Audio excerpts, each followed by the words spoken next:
a ligação entre o peso corporal e o risco de câncer, bom, ela é bem mais direta e comprovada do que muita gente imagina.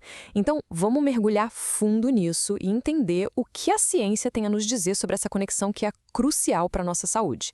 E para começar, vamos trazer essa conversa bem para nossa realidade aqui no Brasil. Olha só, os dados do Instituto Nacional de Câncer, o INCA, mostram que mais de 1/4 da população adulta vive com obesidade. Isso faz com que essa discussão não seja só importante, mas urgente. E o número é realmente impactante. A ciência já conseguiu estabelecer uma ligação muito clara. Estar acima do peso ou ter obesidade aumenta e muito o risco para mais de 13 tipos diferentes de câncer. Isso não é uma coincidência, gente, é pura biologia. Tá aí a pergunta de $1 milhão, né? Como é que uma coisa leva a outra? A resposta não é só uma correlação estatística. Ela está em mecanismos biológicos bem definidos que acontecem dentro do nosso corpo. Vamos então para a parte que eu acho mais fascinante: os bastidores biológicos. A gente vai entender agora como o excesso de tecido de gordura, principalmente aquela gordura que fica em volta dos órgãos, acaba criando um ambiente perfeito para o desenvolvimento de tumores. A ciência aponta para 3 caminhos principais. Pensa neles como se fossem os 3 pilares que sustentam esse risco aumentado. Primeiro, a inflamação crônica. Segundo, a resistência à insulina. E terceiro, a produção exagerada de estrogênio. Vamos olhar cada um deles de perto. Vamos começar com inflamação. O excesso de gordura, especialmente ao visceral, libera umas substâncias que deixam o corpo num estado de alerta constante. Uma inflamação que não passa. Imagina uma fábrica que é forçada a trabalhar sem parar, em ritmo acelerado, sem tempo para manutenção. Com as máquinas sempre no limite, a chance de uma peça quebrar e dar um defeito grave, que seria a mutação de um câncer, aumenta demais. O segundo mecanismo é a resistência à insulina. O que acontece é que a gordura em excesso faz com que as células do corpo comecem a ignorar o sinal da insulina. Para compensar, o pâncreas trabalha ao dobro, produzindo níveis altíssimos desse hormônio. E aí que está o pulo do gato. A insulina não serve só para controlar o açúcar. Ela também age como um tipo de fertilizante, mandando as células crescerem e se dividirem mais rápido. Ou seja, com muita insulina circulando, é como pisar fundo no acelerador da multiplicação celular. E chegamos ao terceiro pilar, o excesso de estrogênio. O tecido gorduroso não é só um depósito de energia, não. Ele funciona quase como um órgão, produzindo hormônios. E um deles é o estrogênio. Níveis muito altos desse hormônio são um fator de risco super conhecido para câncer de mama, principalmente depois da menopausa e também de endométrio. Por quê? Porque ele estimula diretamente o crescimento das células nesses locais. E só para a gente ter uma dimensão do impacto disso tudo, a Sociedade Americana de Câncer estima que cerca de 8% de todos os diagnósticos de câncer nos Estados Unidos estão ligados ao excesso de peso. Isso mostra de uma forma bem clara que a gente está falando de um fator de risco com uma relevância gigantesca para a saúde pública.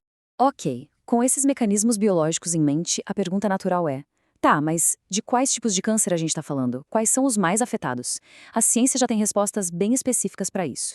A lista do Instituto Nacional do Câncer dos Estados Unidos é bem clara. Estamos falando de alguns dos tipos mais comuns, como o de mama e o coloretal, e também outros como o de endométrio, esôfago, fígado, pâncreas, rim. A evidência científica aqui é muito, muito forte. E aqui a gente chega no ponto mais importante de todos. Ao contrário de fatores como a nossa genética, que a gente não pode mudar, o peso corporal é um dos fatores de risco mais importantes que a gente pode, sim, modificar. E essa é uma notícia poderosa, porque coloca uma parte do controle da nossa saúde nas nossas mãos.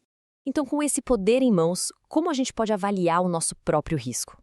Vamos para a parte prática agora e ver como 2 medidas bem simples podem ajudar a gente a entender onde estamos.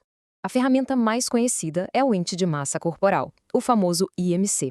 Ele basicamente relaciona o peso com a altura. Como a gente pode ver aqui na tabela, a faixa que é considerada saudável fica entre 18,5 e 24,9. Passou de 25, já entra na faixa de sobrepeso e acima de 30, na obesidade. É uma ótima ferramenta para uma avaliação inicial. Mas, olha, o IMC não conta a história toda. É aqui que entra a circunferência da cintura. Enquanto o IMC é uma medida geral, a medida da cintura dá uma pista sobre a tal da gordura visceral, aquela que se acumula em volta dos órgãos e que é metabolicamente a mais perigosa. De forma geral, um valor acima de 94 centímetros para homens e 80 centímetros para mulheres já indica um risco aumentado. Certo. Agora que a gente já entendeu a ciência e como se avaliar, a pergunta é: o que fazer? Vamos para a parte mais importante de todas: um plano de ação prático, com 5 passos baseados em evidências científicas. E antes de listar os passos, uma informação para dar aquele ânimo. As pesquisas mostram que não precisa ser uma transformação radical, não.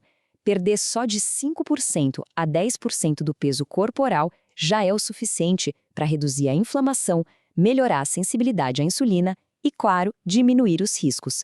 É um objetivo totalmente alcançável.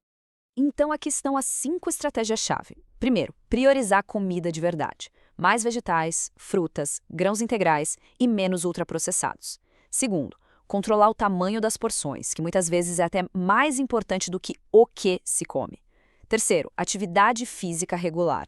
Ela não só queima calorias, mas combate a inflamação diretamente. Quarto, cuidado do sono e do estresse, porque eles regulam hormônios essenciais para o apetite e para o metabolismo. E quinto, acompanhar a própria evolução, para manter a motivação e ajustar o plano. São pilares que funcionam juntos. E sobre o pilar da atividade física, tem um número mágico para começar: 150. A recomendação é de pelo menos 150 minutos de atividade moderada por semana. Pensa numa caminhada mais rápida. Isso dá um pouco mais de 20 minutinhos por dia. É uma meta bem clara e concreta. E para a gente fechar, a mensagem mais importante. A chave não está em dietas malucas ou mudanças drásticas. Está nas pequenas escolhas do dia a dia que, quando somadas, criam uma realidade nova e mais saudável. A consistência é o que realmente transforma. E isso tudo nos leva à reflexão final. A informação por si só não muda nada. É a ação que conta. Então, diante de tudo isso, qual é o primeiro, talvez o menor passinho que uma pessoa pode dar hoje mesmo para começar a cuidar melhor da própria saúde?